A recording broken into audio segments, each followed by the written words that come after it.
নমস্কার বন্ধুরা, তো আমি আবারও চলে এসেছি আপনাদের সামনে রেটিনো ক্রিমটা নিয়ে বলতে। কারণ এটা নিয়ে আমার অনেক কথা আছে যেটা আমি এক ভিডিওতে দিতে পারতাম না বলে আমি এটা ২-৩টে ভিডিও করে দিয়ে দিলাম। তো বন্ধুরা, যাদের চামড়াটা সেনসিটিভ হয়ে গিয়েছে, যেকোনো ধরনের স্কিন লাইটিং ক্রিম মেখে হোক বা রোদে পুড়ে হোক বা স্কিনটা কোনোদিন যত্ন সেইভাবে করেইনি কেউ, হয়তো কেউ সানস্ক্রিন লাগায়নি, হয়তো কেউ বেশি মাঠে কাজ করে, যেকোনো কারণ হতে পারে। হয়তো কেউ মানে রোদে ছাতা ছাড়াই বাজারে চলে যায়। তো যেকোনো কারণে স্কিনটা নষ্ট হয়ে গিয়েছে, স্কিনে হয়ে গিয়েছে অনেক মেচেতার দাগ বা যেকোনো ধরনের দাগ, ব্রণের দাগ, স্কিনে ব্রণ হয়েছে অথবা স্কিনটা একটু গর্ত হয়ে গিয়েছে, চামড়াটা ঢিলা হয়ে গিয়েছে, তাদের জন্য best one of the cream কিন্তু রেটিনোয়ে।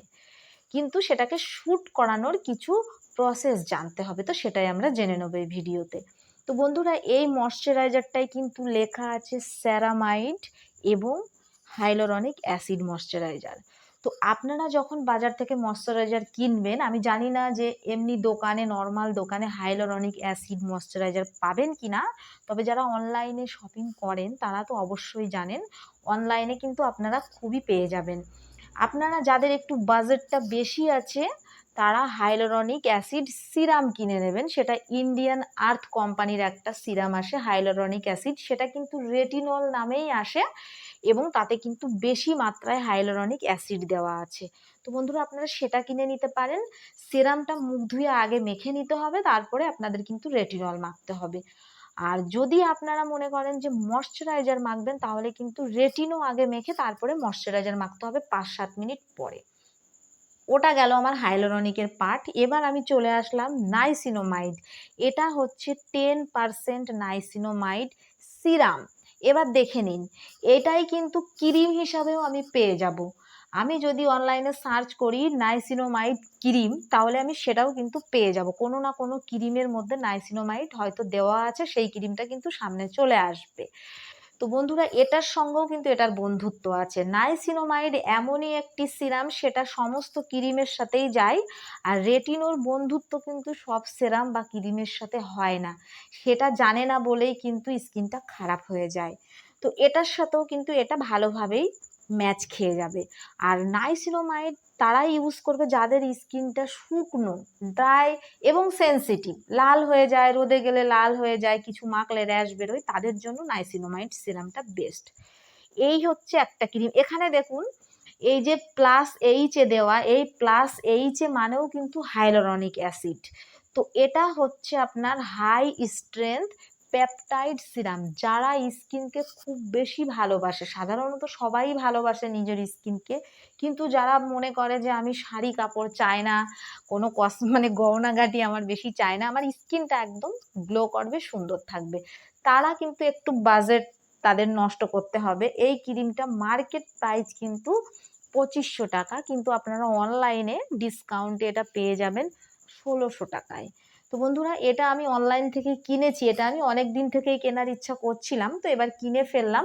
তো এটা পুরো যখন শেষ হবে আমি আপনাদের রেজাল্ট দেব, তার আগেই আমি দিয়ে দিলাম, কারণ এটা আমার ১ সপ্তাহ এসেছে। আমি না ইউজ করে তো আপনাদের রিভিউ দিতে পারি না যে আমি অনলাইন থেকে এটা কিনে ফেললাম, আপনারা দেখুন এটার দাম এত, এভাবে বললে তো হবে না। আমি আপনাদের যেহেতু জানাবো, আপনারা কেন শুধু শুধু পয়সাটা নষ্ট করবেন। আমি রেজাল্ট পাবো, যেহেতু আমি কিনেছি একজন, আমি রেজাল্ট বলবো তবেই আপনারা কিনবেন। তো যাদের একটু বাজেট আছে তারা কিন্তু অর্ডিনারির পেপটাইড সিরাম কিনে নিতে পারেন। যাদের একটু বাজেটটা কম, মানে ৬০০ অবধি ৭০০ অবধি, তারা মিনিমাইলস একটা কোম্পানি আছে, সেটারও পেপটাইড সিরাম কিন্তু কিনে নিতে পারেন। পেপটাইড সিরাম কিন্তু পুরো স্কিনের যে আমাদের ব্যারিয়ারটা যাদের খারাপ হয়ে গিয়েছে, চামড়ার খুবই খারাপ অবস্থা, তারা এই পেপটাইড সিরামটা রাত্রে মুখ ধুয়ে মাখার পরে কিন্তু ৫ মিনিট পরে রেটিনো মাখতে হবে।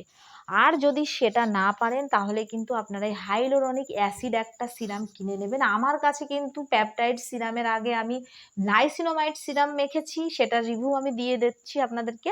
আর তারও আগে কিন্তু আমি ইন্ডিয়ান আর্থ কোম্পানির হাইলোরনিক অ্যাসিড সিরাম মেখেছি, সেটা আজ থেকে নয়, সেটা মোটামুটি ২০১৯ সাল থেকে মেখেছি। সেটা আমার কিন্তু একটা ফেভারিট প্রোডাক্ট ছিল। তো বন্ধুরা, এই অর্ডিনারির এই সিরামটাও কিন্তু খুব ভালো পেপটাইড সিরাম। তো আপনারা অনলাইনে সার্চ করলেই পেয়ে যাবেন পেপটাইড সিরাম। তো এই রেটিনলের বন্ধুত্ব ৩ জনের সাথেই। এটা হাইলোরনিক অ্যাসিড বেসের সাথেও যাবে, নাইসিনোমাইডের সাথে তো যাবেই যাবে। আর পেপটাইড সিরাম দিলে পারে কি হয়, রেটিনো আরেকটু এক ধাপ এগিয়ে যায় কাজ করতে। ঠিক আছে। আর যদি কিছু না থাকে, কেনার সামর্থ্যও সেইভাবে না থাকে, তাহলে ডাইরেক্ট নারকোল তেল দিয়ে মুখটা যেভাবে আমি শিখিয়েছি মাসাজ করে নিন, বা নর্মালি মুখটাকে ভালো করে একটু নারকোল তেল লাগিয়ে তারপর প্লেন জল দিয়ে ক্লিন করেও কিন্তু রেটিনোটা মাখা যায়। মানে মেন কথা, রেটিনো মাখলেই আপনাকে ময়শ্চারাইজার করে রাখতে হবে স্কিনটা। আর এই যে এটাও কিন্তু একটা সানস্ক্রিন, এতে কিন্তু দেখুন 2% নাইসিনোমাইড দেওয়া আছে। তো নাইসিনোমাইড এখানে কম মাত্রায় দেওয়া আছে, ওটা কিন্তু আমি ডাইরেক্ট সিরাম কিনেছিলাম।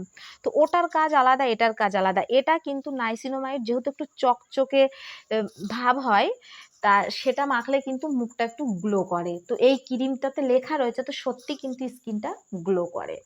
তো আমি এটা মাখছি, পিলগ্রিমের সানস্ক্রিন আমি মাখবো, তবেই আমি আপনাদের রেজাল্ট দিতে পারবো। তো বন্ধুরা, পিলগ্রিমের সানস্ক্রিন তাদের জন্য উপকার যারা একটু মুখটাকে গ্লোই লুক দিতে চায়, তাদের জন্য। তো আমি রেটিনো সম্বন্ধে কত কথা আপনাদের বলবো। যাদের চামড়াটা সত্যি ঢিলা হয়ে গিয়েছে, মুখে কিন্তু ফাইন লাইন্স চলে এসছে, মানে মোটামুটি 30-এর ঊর্ধ্বে যাদের বয়স, 32-33 এরকম বয়সে কিন্তু হালকা ফুলকা লাইন্স বা হাসলে পারে একটু লাইন্স চলে আসে, তাদের জন্য সত্যি খুব বেনিফিট। কারণ এটা স্কিনটাকে কিন্তু বাউন্স রাখে, আর স্কিনটা ধীরে ধীরে ধীরে ধীরে আপনার বেবি সফট হয়ে যাবে। তার জন্য কিন্তু 2 থেকে 2.5 বছর সময় লাগবে, তবে আপনারা 1 বছরেই কিছুটা হলেও রেজাল্ট পাবেন। এখন আমি এই ক্রিমটা লাগিয়েছি, মানে ময়শ্চারাইজারটা, মুখে কোনো মেকআপ করিনি, আর লাগিয়ে নিয়েছি হালকা করে রেড লিপস্টিক, আর চোখে কিন্তু দিয়ে নিয়েছিলাম প্লামের কাজল, তাও উপরে। তো আমি কিন্তু বেশি মেকআপ করি না, আমি আগেও আপনাদের ভিডিওতে বলেছি। তবে আমি একটা দামি ফাউন্ডেশন কিনবো, সেটা 2-4 বার ইউজ করব, তবেই আপনাদের কিন্তু রেজাল্ট বলবো। আমরা এই কারণেই ইউটিউব থেকে রিভিউগুলো দেখি, কারণ হুটহাট করে কিনে আমি কিন্তু প্রচুর পয়সা জীবনে নষ্ট করেছি। আমি চাই না যে আপনাদেরও পয়সা নষ্ট হোক, কারণ মুখে কিনলেই যে শ্যুট করবে এমন কোনো মানে নেই, আর দামি প্রোডাক্ট নিলেই যে স্কিন একদম সুন্দর হয়ে যাবে এটাও কিন্তু কোনো কথা নয়। কারণ বিভিন্ন ধরনের কলকাতার যে নামি দামি, যেমন অরিশ, কেয়াশেড, সুমি, ওশিয়া এবং আকাঙ্ক্ষা, এগুলো আমার সমস্ত মেখে কমপ্লিট। তো অল্প বয়সে আমরা কিন্তু বুঝতে পারি না যে কোন ক্রিম আমাদের কি রেজাল্ট দেবে স্কিনে, যেটাই মাখবো সেটাতেই কিন্তু স্কিন সফট সুন্দর লাগে। একটু বয়স হলে তখন আমরা বুঝতে পারি যে কোন জিনিস আমাদের কাজ হচ্ছে বা কোন জিনিসে হচ্ছে না। তো বন্ধুরা, এখন আমি সমস্ত কিছু মাখার পর রেটিনোর হাত ধরেছি, এটাই আমার লাস্ট অপশান, এটা থাকবে আমার সাথে আমি যতদিন বাঁচবো। তার মধ্যে আমি যদি মাঝখানে কিছু চেঞ্জ করি, সেটা সিরামগুলো চেঞ্জ করব, ক্রিমটা কিন্তু চেঞ্জ হবে না।